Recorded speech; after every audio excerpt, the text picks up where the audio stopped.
Bushcraft 412 here, and guys, we have completed the AR-15 lower, and I just kind of wanted to show this off real quick. And I had a couple questions for my viewers, and hopefully you guys can help me out with a few things here with this build, because as you know, if you haven't already seen on my channel, this is new to me. This is the first AR-15 I've built. I ended up going with the Palmetto State Armory A2 lower build kit. The reason why I did this was because in New York State we have the assault weapons ban, so I couldn't go with a collapsible stock, and my options were to get a lower part kit for $50, $60 and then buy an A2 kit for $50, $60 and worry about shipping and how long it's going to take and if everything's going to be right, or I could just buy the kit from Palmetto, and I ended up paying about $122, $124, somewhere in that neighborhood, and put this guy together. And I know, guys, it's not the best lower part kit out there, but I was able to get it immediately without a wait, and I didn't have to worry about shipping delays or something like that. So, with that said, let's get into a couple of the questions I had regarding this build. Because like I said, this is new to me, guys, and I am learning as I go, and I really appreciate the help I've been getting from people and the offers I've been getting for parts and whatnot from people. I really do appreciate it, and thanks a lot, guys, for all the input you've had into this project, because, you know, as I've learned here, a lot of you guys really know your stuff when it comes to AR-15s.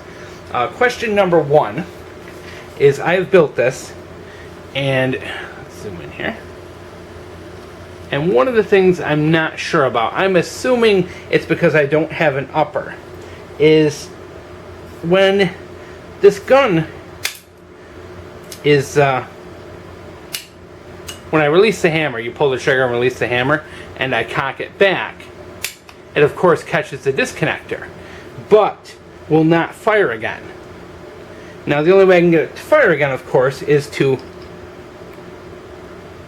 release the disconnector manually, and then it will fire again. Now my question is that supposed to be that way, or did I do something wrong? Now, of course, the safety worked fine. Safety works completely, but it doesn't release until I release that disconnector, and I'm not sure if that's something the bolt carrier group does as it ejects the round or not. I'm just not sure. I don't know enough about these. So guys, if you can chime in, did I do something wrong here? You know, because should this fire again? I noticed one thing too is if I put it into safe, it does release that disconnector, and then I can shoot it. So, experts, did I do something wrong here, or is that just normal function? Problem two is I have a little bit of rotation and wiggle in the A2 stock. Now, I have it tightened down as far as it's going to go in the back.